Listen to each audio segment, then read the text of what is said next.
טוב, בשם השם נעשה ונצליח שנזכה להגדיל תורה ולהדירה בתכלית של יראת שמיים, בעזרת השם, amen ואמן. On est toujours mardi. Voilà, on est mardi aujourd'hui, 21 du mois d'avril et le 27 du mois de Nissan. Je vous rappellerai que vendredi et Shabbat, c'est Rosh Chodesh Iyar, donc on reprendra après les Tachanunim. S'il n'y a toujours pas de Géoula pendant le mois de Nissan, mais tout est possible pour Hachem. Quoi qu'il advienne, le shiur aujourd'hui est dédié pour Dov Arfi, si je prononce bien, pour sa grand-mère, pour l'élévation de sa grand-mère, Eliane Chabika Bat Alice Biba. J'espère bien l'avoir prononcé, en tout cas on le réécrira tel qu'il est noté ici. Et en même temps, on vous souhaite à tous un prompt rétablissement, Bezrat Hashem, et pour l'élévation de l'âme de tous les morts d'Israël, Shem, et comme Damam aussi pour la Shoah, puisqu'aujourd'hui c'est Mashiach, comme vous le savez. Shem Yazor, Gamken Leilun Nishma Shlomo Charles ben Hanina, Ufren Yaakov Shlomo ben Louisa, et Kol Am Israël. Non, il y a aussi, juste un instant, c'est aussi les 30 jours aujourd'hui de Salomé Rachel Per Chaya Bat Miriam. רוח השם תנחנה בגן עדן עליון וכל השורבות עמה. רפואה שלמה למורת אמי, שרת על בת יפחת מרים, כל עם ישראל, בעזרת השם, la liste est très longue. On pensera aussi à nos amis du Maroc, Avraham, Albert, Ayakar, qu'on embrasse très fort. Hashem varech oto, lui et toute sa famille. Bezrat Hashem, ceux des États-Unis, ceux de France, ceux du Canada, partout où vous êtes en Guadeloupe et ailleurs. Que Dieu vous bénisse sur tous vos chemins, Bezrat Hashem. Yalla, on est avec Masechet Avot. Donc, on a réfléchi bien sûr avec ma femme. Là, on fait 2 cours. Et ce soir, Bli Neder, on se reverra pour aussi 2 shiurim, puisqu'ils ont déjà été achetés. Il y a une askara et 2 askarot ce soir. Donc, il y aura 2 shiurim. À moins que si ça vous plaît, on peut faire même 3 maintenant et 2 ce soir. On est dans Masechet Avot. Donc, on découvre ensemble Masechet Avot, Perek Aleph, Mishnah, Chet.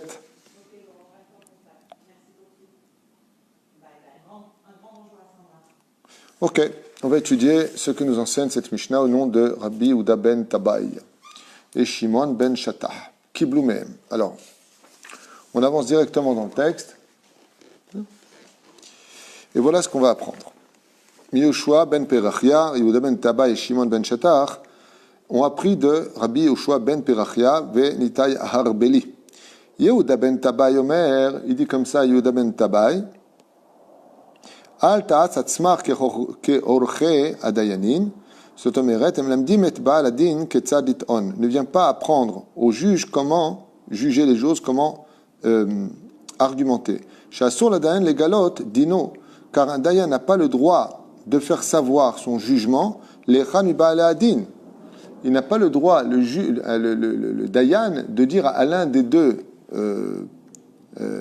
accusés, donc plaignants, quel est son din avant l'heure. Comme par exemple, qu'est-ce que va dire le dayan? Il va dire à l'un ou à l'autre, regarde, si tu me dis ça, tu peux gagner le procès. Si tu connais ça, tu peux faire comme ça. Il n'a pas le droit de les aider à gagner leur procès ou à réagir. Le dayan doit rester à sa place et totalement impartial. Ni les regarder, ni les être impressionnés par les larmes, ni être adouci par les larmes, ou alors impressionné par des menaces. Même s'il sait déjà à l'avance avec qui sera le tzedek, la loi, les filles chaliers d'écart, yahjdou vidibru alav ra. Pourquoi il ne le peut pas? Le Rambam nous dit, parce que s'il venait dire directement à l'un des 2 comment réagir pendant le din, il lui donnerait des conseils, le dayan, donc à un des plaignants ou à l'accusé, eh bien on pourrait dire que il va provoquer du lachon hara sur lui, comme quoi qu'il a été acheté, que c'est un vendu et autres. Alors que les dayanim, vous savez que les juges de la rabbanout ont un rôle à jouer très important, et le premier rôle, c'est qu'on sait qu'un juge doit avoir une très bonne réputation. V'yesh gorsim keroche kareche adayanin hainu kegadol sheba dayanim. Misé alche adayanin, on parle du grand. Il y en a qui disent le juge suprême. Sheodea yatadin albroav, étant donné que lui, il est plus expérimenté que les autres, il est évident que lui, c'est parfaitement le din, il n'a pas besoin d'attendre. Et notre tzarich layen bo. Et comme il dit ici, il y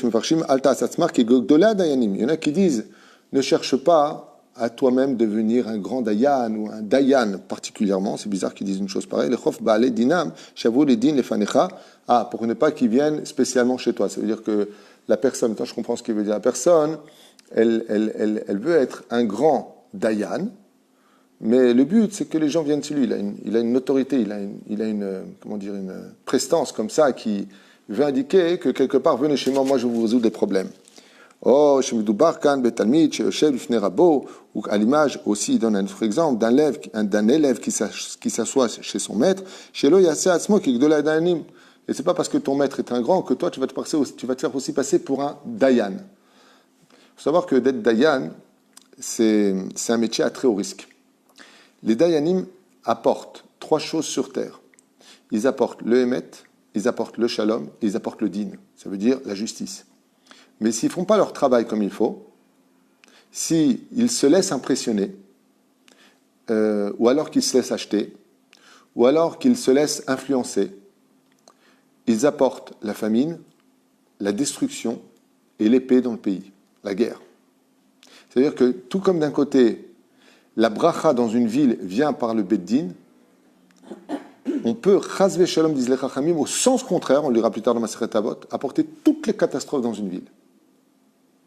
D'où l'importance d'être un dayan. Il faut avoir plusieurs qualités. Il faut être fort physiquement, pour être capable de se défendre. Il est préférable pour lui qu'il soit riche. Il est très important qu'il soit très intelligent, et surtout extrêmement yireh shamayim. Son autorité doit être vraiment le représentant d'Hachem. Pourquoi? On va le voir par la suite. Atzmo qui doit la dayanim, c'est d'abord l'ifne rabo qui possède et tadin. Comme par exemple quelqu'un, comme il est avec un grand dayan, il va se faire passer pour lui, et je vais vous dire moi comment on fait les choses. Moi souvent on m'appelle pour me demander mon psak din, et à 90% des cas je réponds, allez chez un dayan. Non, on veut votre opinion, je ne suis pas dayan. Allez chez un dayan. Parce que la responsabilité que nous prenons est tellement grave vis-à-vis d'Hachem, que celui qui est dayan dans ce monde, il est shutaf d'Akadosh Baruchu directement. Il est l'associé d'Hachem, car Dieu est dayan. Et quand tu viens et que tu juges une situation, pourquoi c'est si important? Parce que quand le dayan sur terre, il va faire un psak en disant, par exemple, toi tu es coupable, toi tu es innocent, dans le ciel, ce qu'a décrété le dayan, on le décrète. Mais si le dayan il s'est trompé, toute la responsabilité maintenant repose sur sa tête. C'est pour ça que les chachamim vont nous dire plus tard, Usna et Tarabanut. Tout ce qui se touche à la rabbanout, les paperasses, les jugements, fuis ça. Laisse pour les gens qui ont soif de ça. Pourquoi? Parce que tu te mets des responsabilités qui peuvent t'emmener dans des dégâts incommensurables. Alors c'est vrai que d'un côté c'est bien, tu es le juge, on t'embrasse, d'arabe, dayan, de dayan. Ouais. Vous savez combien de gens détestent les dayanim? Combien de fois j'ai entendu des gens qui me disent, mais attendez, mon mari, je suis en plein divorce, il est parti voir le dayan, je viens pour dire au dayan, Zelonachon, il me fait comme ça de loin. Combien de fois on peut entendre? Alors que le dayan, en réalité, il ne voulait pas lui dire, toi tu t'en vas. Il était en train de lui dire, je n'ai pas à vous écouter en dehors du beddin. Mais les gens ne comprennent pas comment ça se passe au niveau de la dayanout. Vous trouvez ça normal qu'un rabbin, un dayan, comme ça, il me fait à moi? Non, il te dit, ne t'approche pas de moi, parce que si tu me parles en dehors du din, c'est comme si tu m'as influencé, je n'ai pas le droit de te parler, j'ai pas le droit. Mais les gens ne connaissent pas. Ce qui fait que les dayanim, ils ont souvent un rôle très difficile. C'est pour cela qu'on se doit de les respecter énormément. Parce que ce sont des gens qui marchent avec une épée sous leur gorge toute leur vie. En général... Comment savoir que c'est un vrai dayan? Il faut qu'il ait une touda. Non, alors pour être dayan, c'est pas comme ça. On ne peut pas être dayan. Il faut qu'il ait une asmarta, il faut qu'il soit réputé en tant que tel, reconnu en tant que tel. Il faut qu'il ait ses diplômes de dayan. On les fait yadin, yoré, din et fashot, din et mamonot. C'est les deux pôles principaux. Tout ce qui touche à la vie de l'homme, tout ce qui touche à l'argent de l'homme. Il faut être spécialisé dans ce domaine. Et un bon rave ne suffit pas du tout pour ce rôle. Il faut être dayan, spécialisé dans ce domaine. C'est comme quelqu'un qui a des problèmes de cœur, il va voir un généraliste. Qu'est-ce qu'il lui dit le généraliste? Allez chez le cardiologue. Pour ce genre de choses, il faut le cardiologue des lois. Il faut vraiment le dayan qui sait exactement, par exemple, une femme dit qu'elle j'ai trompé mon mari. J'ai trompé mon mari. Ou alors, mon fils est bâtard. Chas de shalom. Je vous parle de 2 cas que j'ai eus. Je les ai envoyés chez des dayanim ici à Ashdod, au Beddin. Eh bien, il y a de ça que selon Bedin, elle n'a pas trompé son mari et que son fils, pas elle, l'autre cas, n'était pas mamzer. Alors que, je vous dis franchement, pour moi, c'est un mamzer. Tout ce qui a été donné sur la table de Beth Midrash, c'est clair que c'est un mamzer. J'ai appelé un autre rave, spécialisé dans le domaine, il m'a dit, Tishma, selon ce que tu m'envoies comme document, il est mamzer. Écoutez bien la suite. Je lui ai dit, vous avez juste une chance. Pour moi, il est mamzer, votre enfant. Et donc, ça engage d'énormes dégâts pour l'éternité, parce qu'un mamzer n'a pas de tikkun. Lui, jusqu'à la fin des temps, il n'y a pas 3 générations ou 10 générations. Il n'y a pas. Pour un mamzer, en malasot. Je lui ai dit, vous avez... Mamzer, ça veut dire un bâtard. Ça veut dire que la femme mariée a une union avec un autre juif, pas avec un goy, avec un autre juif, qu'elle est tombée enceinte alors qu'elle n'avait pas eu son guet, même s'ils étaient séparés. Et donc, l'enfant qui est né est mamzer. Vous n'allez pas me croire. Baruch Hashem, shtabach vitale shmolad. Je lui dis à cette femme, je lui dis, vous savez, il y a une bonne nouvelle dans la mauvaise nouvelle. C'est que pour moi ici, tout prouve que, Béhémet, clairement, votre enfant est mamzer. Mais je ne suis pas Dayan, vous avez de la chance. Donc voici le Beddin, il est juste en face, monte à apporter tous ses papiers devant le Dayan. Le Dayan a décrété que ce n'était pas suffisant comme preuve. Malgré tout, il y a des séphim que je ne connaissais apparemment pas, et que les enfants ne sont pas mamzerim. Alors on est venu me voir en me disant, mais alors qu'est-ce que vous dites? Le Dayan vous contredit. Je lui ai dit, madame, un généraliste, il ne peut pas contredire un cardiologue quand il s'agit du problème de cœur. C'est son métier, c'est pas le mien. Moi, je connais ce que je connais, mais lui, c'est un spécialiste. Et effectivement, il y a des séiphim qui, si tu n'as pas la réponse, tu ne peux pas condamner une personne à dire que cette femme l'a trompé. Il faut 2 témoins. On ne peut pas dire soi-même, j'ai trompé. Ouais, je reconnais, j'ai trompé. Ça n'aide pas. Il faut qu'il y ait 2 témoins. Il faut que le mari l'ait cru au moment où il lui a dit, est-ce que vous l'avez cru? Oui, je l'ai cru. Est-ce que vous avez des preuves? Donc, sinon, la femme qui veut se débarrasser de son mari, je veux divorcer, tu n'auras jamais ton guet. Ok, bonjour, j'ai trompé. Donc les dayanim, ils ont un rôle très, très, très dur. Très dur. Il faut avoir de la rachmanout. Quand vous voyez un dayan, il faut avoir de la rachmanout sur lui. Vous savez pourquoi? Parce que chaque fois qu'il ouvre sa bouche pour faire un psak, dans le monde d'en haut, Dieu lui-même observe son psak. C'est pour ça que tous les plus grands dayanim, qu'est-ce qui se passe? En général, les plus grands, les plus extraordinaires dayanim qu'on a eu dans notre vie, quand tu viens pour être jugé, il te dit, bon, on se revoit dans une semaine. Et qu'est-ce qu'il va faire pendant la semaine? Donne le psak, regarde ta halakha, et dis-nous qui a tort ou raison. Il dit, ma pitam.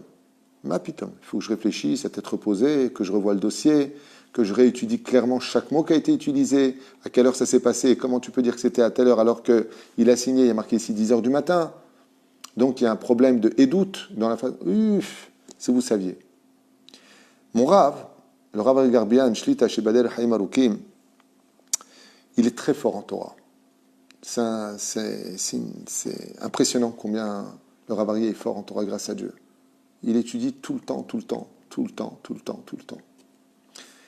Et quand je pose la question, pourquoi vous n'êtes pas Dayan? Il m'a dit, Chas v'shalom. Alors je lui ai dit, pourquoi? Et il m'a dit, tu sais ce que c'est Dayan? Tu entends les tromperies, tu entends comment ils se sont insultés pour les divorces. Quand tu sors de là-bas, tu n'as même plus envie d'étudier tellement tu es dégoûté. Comment les gens ils peuvent se faire du mal les uns les autres. C'est très dur. Et les Dayanim, ils sont là pour nous. Tu payes un dossier d'ouverture, mais eux, ils prennent la responsabilité de dire qui a tort ou raison. Quand le mec, il vient et qu'il dit non, c'est toi qui lui dois de l'argent, vous vous rendez compte? Si Chas Shalom, le din, il n'est pas fait exactement comme il le faut, toi, tu as fait ton tikkun. Le psak din d'en haut, il va faire comme lui, il a dit. Mais celui qui va revenir en Gilgoul pour tout payer, pour tout faire, s'il y a eu la moindre erreur, c'est le juge. Lui, il va payer très, très cher. Mais la reine, quand vous voyez des Dayanim en Israël, il faut avoir non seulement beaucoup de respect pour eux, mais beaucoup d'amour et beaucoup de compassion pour leur travail. Parce que ce qu'ils font est extrêmement dur. Et souvent, ils ont un mauvais rôle parce qu'ils n'ont pas le droit de sourire. Vous savez qu'un Dayan, quand par exemple vous venez, vous avez des problèmes, par exemple de divorce, Chas v'shalom, vous avez un problème avec quelqu'un dans les affaires, ok? Vous voyez le Dayan, bon, ça, on va se faire juger, est-ce que je dois payer, je paierai, d'accord? Mais vous savez que le juge, le Dayan, il n'a pas le droit de vous sourire, il n'a même pas le droit de dire bonjour, vous savez ça? Il doit être impartial, glaçon. Vous vous rendez compte? Ça va être ça le Dayan, j'aime pas. Pourquoi? Je ne sais pas, il est mchenef, il n'est pas mchenef. Il n'a pas le droit de te regarder, il n'a pas le droit d'acheter ton bonjour, il n'a pas le droit de regarder ton sourire, il n'a pas le droit de se laisser influencer par tes larmes, il n'a pas le droit. Il doit être dambared. Je ne suis là ni pour toi, je représente la loi de la Torah, de la halakha. Je veux rien entendre. Aucune influence. Aucune influence, aucun sourire, aucune empathie pour personne. Après le jugement, shalom, comment ça va? que Dieu vous accompagne, que Dieu vous donne, mais avant ça, un dayan, c'est très pathétique à fréquenter, parce qu'il n'a pas le droit d'être sympathique. Il est là pour, on ne plaisante pas devant un beddin. Je me rappelle qu'une fois, j'ai été témoin devant un beddin, et puis bon, le mec qui est rentré, bon, il est sympathique, c'était un Tunisien comme ça, avec le petit sourire sur le côté, et le dayan l'a regardé, il lui a dit, il y a des clowns ici pour que vous rigoliez? Il a dit, excusez-moi, ça va, j'ai rien fait mal. Il lui a dit, taisez-vous, monsieur, sinon vous sortez. Il dit, oh là là, mais c'est quoi, ils se prennent pour qui? Je lui ai dit, là, tu es devant le beddin d'en haut. Ce qu'il va dire le dayan, je lui ai dit, tu te ferais mieux de te taire. C'est le psaque qui va sortir dans le ciel. Si tu étais devant des anges terribles, comment tu te comporterais? Il me dit, bah, c'est sûr que je rigolerais pas. Je lui dis, ben là, c'est pareil. C'est des représentants. La reine, faites très attention, quand vous allez prendre des dayanim, ou vous allez voir des dayanim, de comprendre qu'ils ne sont pas là pour vous plaire, et ils ne sont pas là pour plaisanter avec vous. Ils sont là pour être impartials et juger comme la Torah le demande, et non pas pour vos beaux yeux, ni pour compatir à vos douleurs. Très souvent, il arrive que les femmes jugent très mal les dayanim parce qu'elles sont regesh, elles sont très sensibles. Ils disent, mais quoi, c'est ça le dayan? Et je pleure devant lui, il n'a même pas de pitié, il n'a pas le droit. Et s'il pleure avec toi, c'est un rachat, c'est pas un dayan. Après le jugement, il a le droit de pleurer avec toi, il peut t'aider, il peut te donner même son mouchoir si tu veux. Mais avant ça. On parle de vrai dayanim, on ne parle pas de clown. Justement, il dit ici, il dit, ne va pas chez un élève, l'élève d'un grand dayan et qui se fait passer pour un dayan. C'est là, non, attention. בשעת בירור, טענות תתייחס לשניהם כאחד בחוסר המון. Et là, écoutez bien ce qu'il dit. Quand un dayan il se retrouve à juger une situation, comment est-ce qu'il doit voir les deux plaignants? Il doit les voir les deux comme deux coupables. Deux réchaïm. Il n'a pas le droit de les voir comme des tzadikim. Ça veut dire quoi? Pourquoi il a besoin de les juger comme des réchaïm? Pour n'avoir aucune confiance en ce qu'ils disent, pour ne pas se laisser influencer. Pour moi, vous êtes les deux coupables. Maintenant, dans son travail, dans l'écoute et les témoignages qu'il va avoir, il va mettre la justice en application en disant « Oh, toi, tu m'as prouvé que tu n'étais pas le rachat. »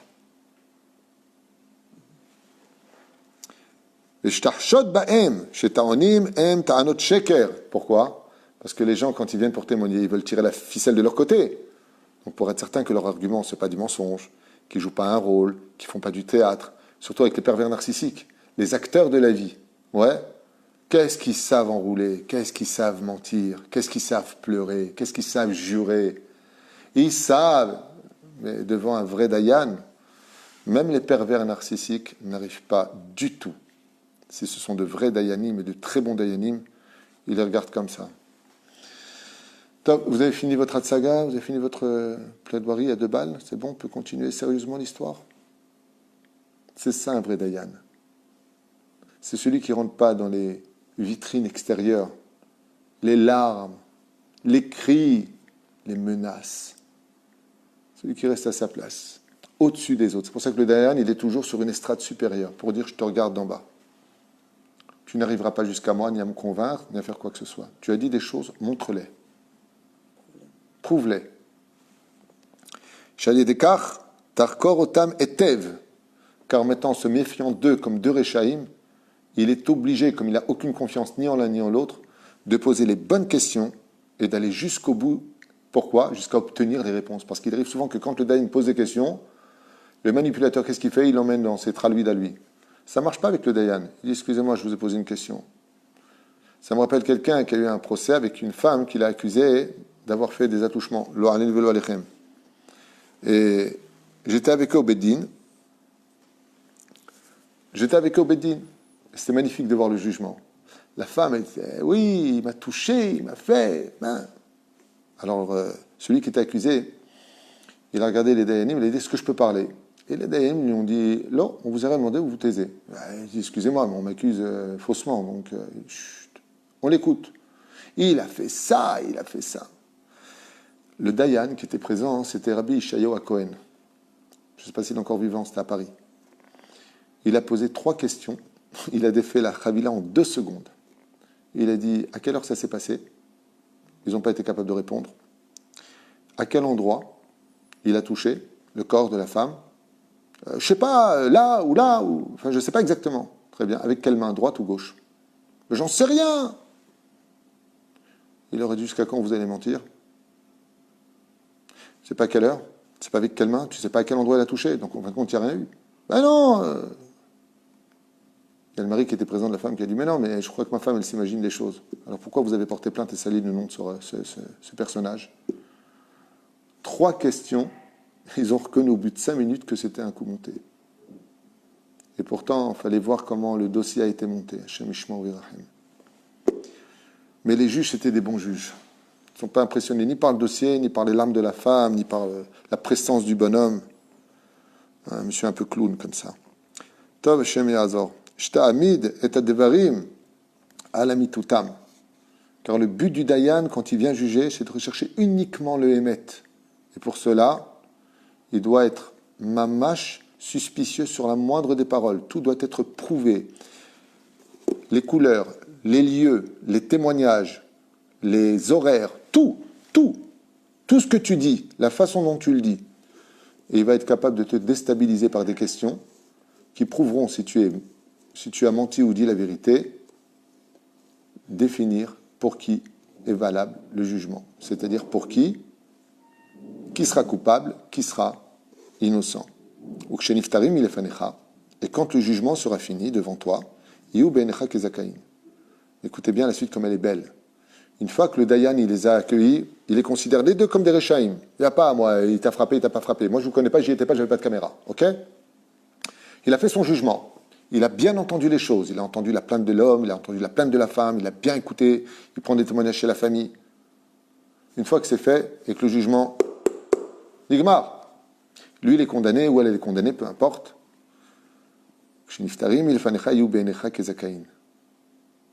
Le juge, dès qu'il a fini, il doit les voir tous les deux avec pitié et rahmanout. Le pauvre. Bon, lui, il était malade, ou elle était surmenée. Il doit tout de suite les juger. Mais c'est en dehors du jugement. Tout de suite, il doit aller voir le Dayan. Pas il se fait une mauvaise idée sur le nom. C'est-à-dire que le mec qui a été jugé, par exemple, par le juge, et qu'il a été condamné à une amende très forte par le Beddin, parce qu'il s'est rendu compte que Bémet, il avait exagéré, par exemple, eh bien, qu'ils disent pas où, j'ai honte de le rencontrer. Ah, il est là. Ah, c'est lui qui te marie. Ah non, je veux pas qu'il me voie. Pourquoi? Le Dayan, quand il n'est pas Dayan, c'est-à-dire quand il sort de Beth Mishpat, quand il voit un juif, même s'il était rachat, même si c'est lui qui était accusé, il doit le voir comme son fils. Il n'est pas là pour le juger. C'est un travail difficile. C'est terrible. C'est pour ça que je dis souvent que si les gens ils connaissaient la place du Dayan, on serait rempli d'admiration pour eux, parce qu'ils ont un rôle, waouh, à part leurs problèmes personnels de la vie de tous les jours, ils sont très mal jugés, ils sont très mal honorés, ils sont insultés devant quand par exemple, le Beddin, il dit à monsieur, vous paierez tant, et monsieur, c'est vous qui avez tort, mais il faut voir les menaces qu'il fait. Mais pour qui tu te prends? Et c'est ça la Torah, vous êtes des voleurs, il hurle. Je vais te péter la tête, je vais te faire. C'est très dur d'être Dayan, en fin de compte. Et mais, une personnalité ah ouais, très dur. spéciale. Ouais. Donc, c'est pareil dans les conversions. Quand tu es Dayan pour la conversion, quand tu es Dayan pour par exemple, pour un mariage, est-ce que le mariage est valable ou pas? On la met devant le Beddin. Est-ce que le guet a été donné Kedat Moshe? C'est très dur. Ils ont les rôles les plus dangereux, les plus pourris du monde. C'est pas comme le rabbin, il vient, il a... Ah ben, c'est plus facile. On donne des conseils, puis sagesse, on connaît un peu la halakha, donc on va... Le Dayan, il est là pour faire le psakdin. Il est là pour trancher. Et il peut faire perdre beaucoup d'argent à des gens parce qu'ils devaient perdre cet argent, ou gagner beaucoup d'argent à d'autres personnes parce qu'ils devaient récupérer leur argent. Mais c'est leur responsabilité. Et le pire, c'est pas ça.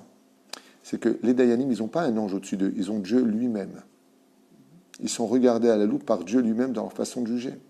C'est pour ça que quand tu es face à un Dayan, tu es face à un représentant de Dieu et tu as intérêt à tenir à carreau. Mamash à carreau. D'où l'importance de ne jamais aller selon les lois des Goïm, mais d'aller uniquement chez des Dayanim qui représentent la Hirat Shamaim, le Emet de la Torah et la Halacha. Tav Shikiblo Alehem et Adin. Et donc, eux-mêmes doivent voir aussi le juge, c'est dans les deux sens, ils doivent voir le juge avec bienveillance et recevoir, par contre, écoutez bien, le psakdin qui a été fait, ne jamais se révolter contre. Moi, je vous donne un conseil. Si un jour vous avez besoin d'aller au Beddin, vous avez un conflit avec quelqu'un, il y a une très, très, très belle façon d'agir. Prenez un avocat du Beddin. Je ne travaille pas pour eux, je ne suis pas avocat au Beddin, mais prenez un avocat du Beddin, parce que c'est un peu comme dans les procès chez les Goïm. L'avocat du Beddin, le Toen, il est extraordinaire parce qu'il connaît parfaitement les lois lui aussi. C'est son métier. Et donc, il étudie le dossier. Et lui, par contre, il a le droit de prendre la parole devant le juge et de lui faire comprendre que, fais attention dans le jugement, regarde ce qui a marqué là aussi, et là, il peut intervenir. Toen Din, c'est extraordinaire de prendre un avocat. Et une fois, ça a été pris pour une conversion. Alors, je vous explique en 2 mots ce qui s'est passé. Il y a quelqu'un qui cherchait à se convertir, et le Beth Din de Jérusalem lui a refusé sa conversion. Qu'est-ce qu'il a fait, je vous en prie? Il a pris un avocat du Beth Din. Il a été converti le même jour où il a attaqué le Beth Din. Oui, pourquoi vous ne voulez pas me recevoir? Donc est venu l'avocat du Beth Din, et il a dit, voilà, je ne comprends pas, il étudie la Torah, pourquoi vous ne voulez pas? Il dit, non, on pense qu'il n'est pas encore assez prêt. Mais vous pensez qu'il n'est pas encore assez prêt. Ça fait déjà 3 ans qu'il attend sa conversion. Aujourd'hui, grâce à Dieu, il a évolué. Tous les papiers que vous avez demandés, il les a donnés. Lama Lakev et le juge du centre a dit, Nachon, Sodek, Juma Lakev, on aura une preuve qui sera plus près. Non, convertissez-le. C'était un copain à moi qui s'était converti à l'époque. Mais il avait pris un Toen Rabbani, c'est-à-dire un avocat du Beddin. Donc je finis juste encore cette phrase. Lacha shekiblu alem et psakadin tadun et kol achayav el kav zechut shema tohen haya bedaato shenu itkaven ligzol chaz v'shalom. Donc il dit comme ça. Shekiblu alem et adin qui reçoivent donc sur eux le psakdin. Lacha shekiblu alem et psakadin. Une fois qu'ils ont reçu maintenant la sentence du jugement, tadun et achayav el kav zechut. Même entre vous, c'est-à-dire si celui qui attaque l'autre et donc le plaignant et l'accusé, d'accord? Eh bien, une fois que le psakdin a été fait, tout comme le juge vous juge les kafsrout, vous devez juger le juge avec clémence et avec amour, mais même entre vous, entre celui qui a, comment on dit en français, celui qui accuse et celui qui est accusé, enfin, les 2 plaignants, peu importe, vous avez compris ce que je veux dire, eh bien, vous-même, vous devez vous serrer la main et ne pas être fâchés l'un contre l'autre, surtout pas. En fin de compte, car personne n'a eu l'intention de voler qui que ce soit. Ken, j'écoute.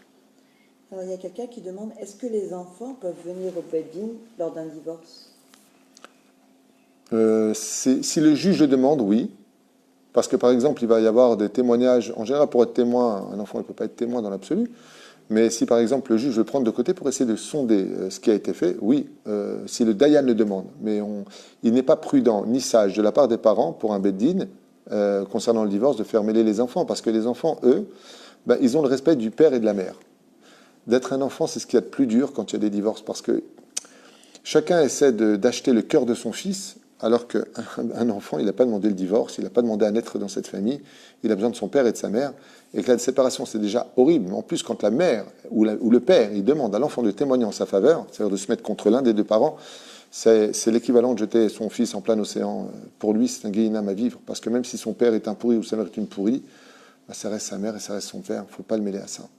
Au contraire. C'est ça que je donne souvent ce conseil à tous les couples qui divorcent, de ne pas utiliser les enfants comme bouclier, et ne surtout pas commettre l'erreur. Écoutez bien ce que je vais vous dire. Écoutez bien ce que je vais vous dire, hommes comme femmes, parents. Quand vous prenez les enfants et que vous les menez contre l'un et l'autre, c'est-à-dire que vous montez les enfants contre le père ou contre la mère, dans les 2 sens, vous apprenez à vos enfants à juger les parents, donc vous les mettez en porte-à-faux, vous leur faites entendre si c'est des vérités du moti shemra, et si c'est des mensonges du lachon hara.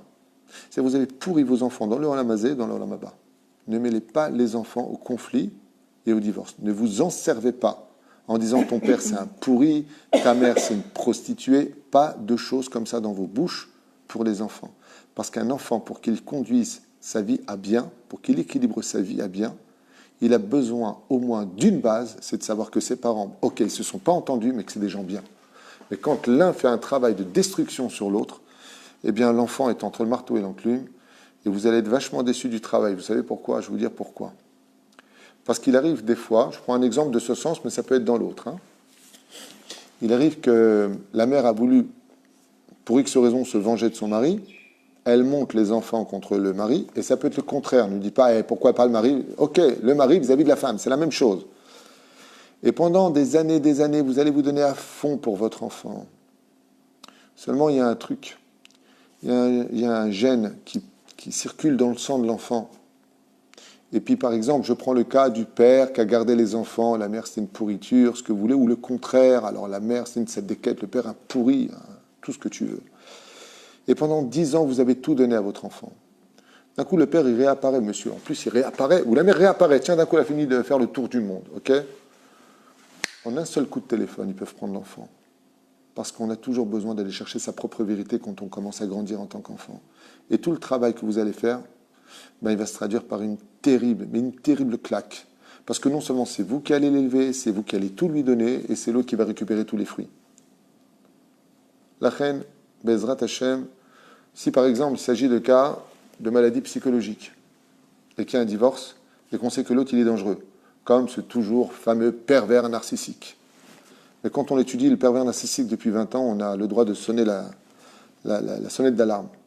De laisser ses enfants avec un pervers narcissique, c'est extrêmement dangereux. Parce que lui, par contre, c'est monsieur serpent numéro 1 mondial. Même le serpent de la faute originelle, c'est un bébé à côté de lui dans la manipulation. Et lui, qu'est-ce qu'il fait? Eh bien, il va tout faire pour détruire les enfants, les monter contre la mer, faire une mauvaise réputation. Dans ce cas-là, il est bon d'aller voir un dayan qui connaisse la situation psychologique et les pathologies, lui expliquer la situation uniquement s'il connaît. S'il ne connaît pas, par exemple, vous allez voir un dayan, lui, monsieur, vous savez c'est quoi un pervers narcissique? Il va dire oui, non, non, oui. Si c'est ce que c'est, il va falloir lui prouver par A plus B, témoignage, donc façon, quel est le psagdine de l'enfant. Parce que si j'envoie chez eux, par exemple, ou autre cas, pourquoi parler de pervers narcissique? Une mère hyper religieuse ou le père hyper religieux et la mère anti-religieuse. Donc, elle va lui donner du porc à manger à la maison, ainsi de suite. Dans ce cas-là, vous avez le droit d'aller au Beddin et de porter plainte. Et d'expliquer à l'enfant qu'il ne faut pas qu'il mange là-bas, parce qu'ici, par contre, c'est pour le bien-être de l'enfant. En d'autres termes, si tout ce que vous faites est réellement pour le bien-être de l'enfant, et non pas pour vous servir de l'enfant, en disant « Ah, tu m'as trompé, tu m'as fait ça, mais tu ne verras plus jamais les enfants. » D'abord, c'est le père, tu ne peux rien faire. Tu ne le verras plus jamais. C'est ce qui va se passer si tu réagis comme ça. Quand il aura 18 ans, et que tu l'auras fait grandir, il va te faire un grand bras d'honneur, excusez-moi pour le mot employé, il va aller ailleurs. C'est ce qui se passe dans la vie. Il va rejoindre son père tôt ou tard.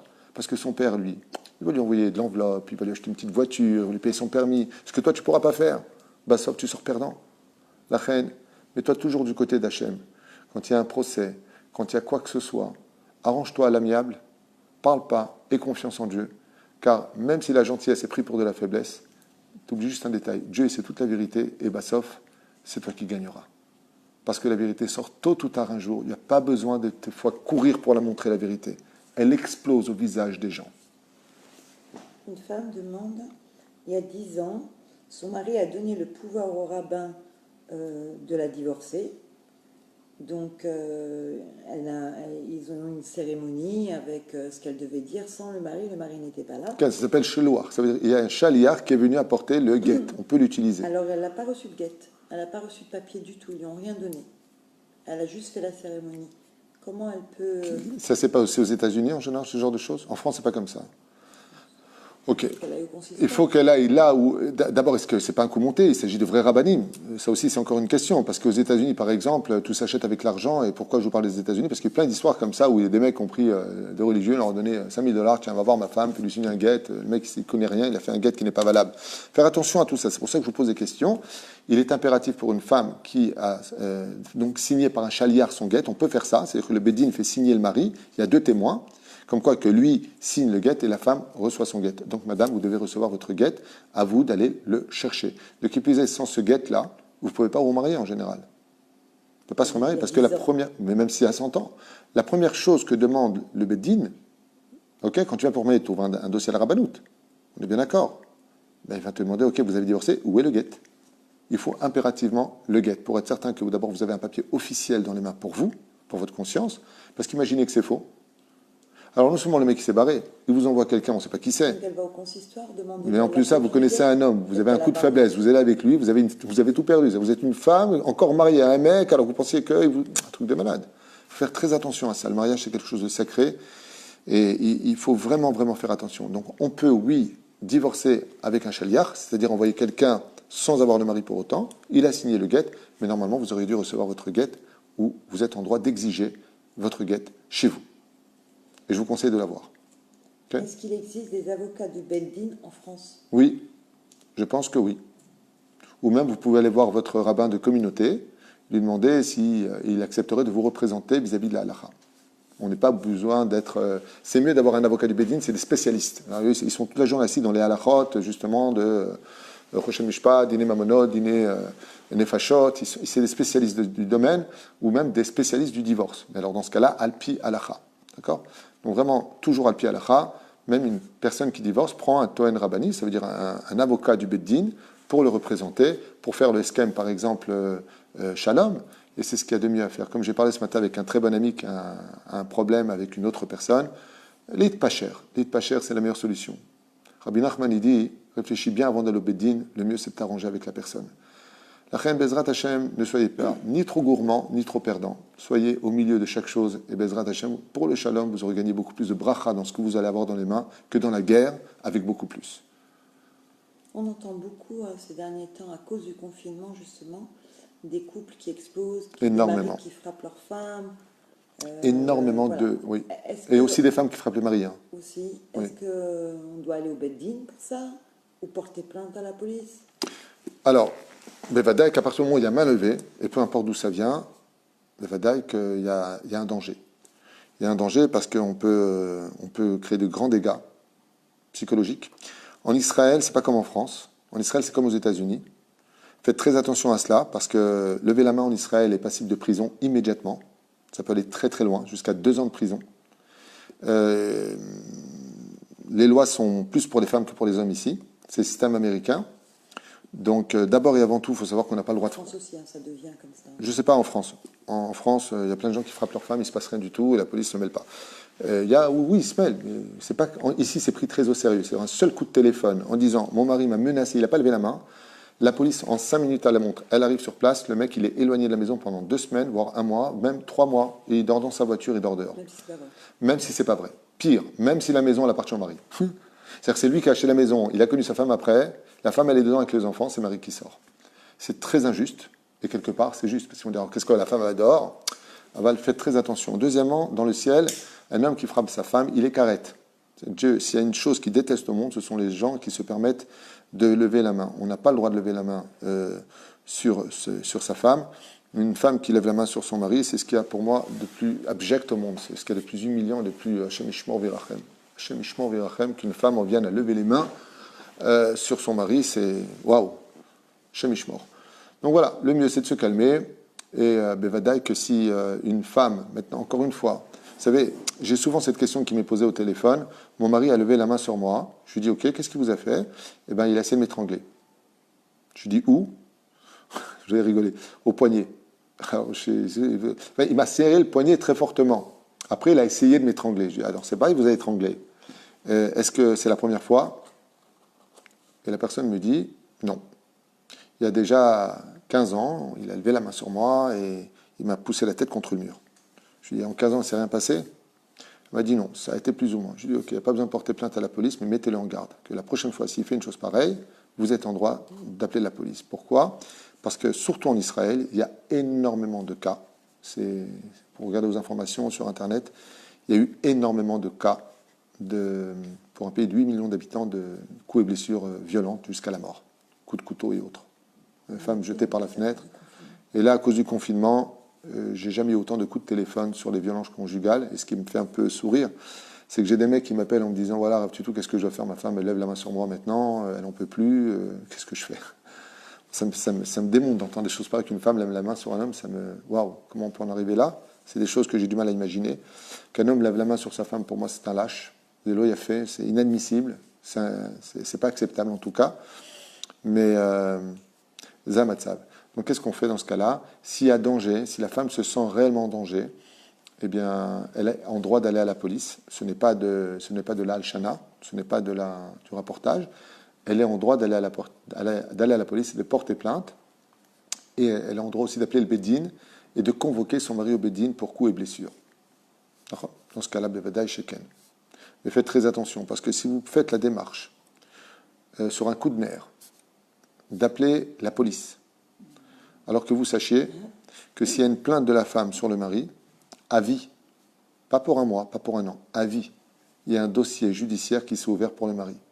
C'est-à-dire que si demain tout s'arrange et qu'il veut travailler au Matnas ou qu'il veut travailler, je ne sais pas, dans un truc administratif, il a une super place, vous l'avez grillé à vie.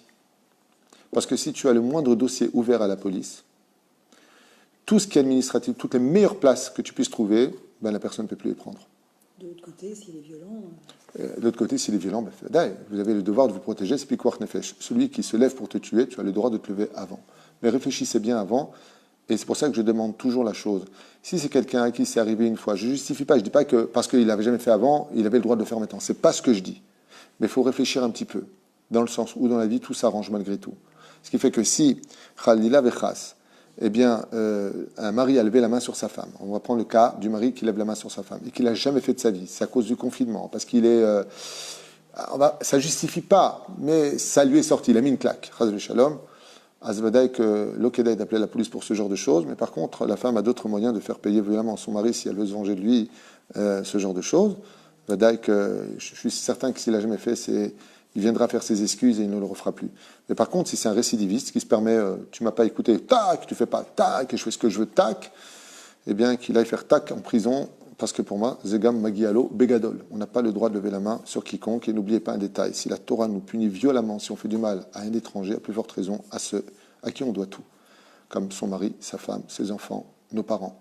Faites très attention à cela, Dieu déteste l'ingratitude, et il s'occupera de lui personnellement. Voilà, Baruch Adonai l'olam, amen, va amen. Un autre cours, ma femme dit encore un autre cours, alors on se revoit dans 5 minutes. Kol Touv.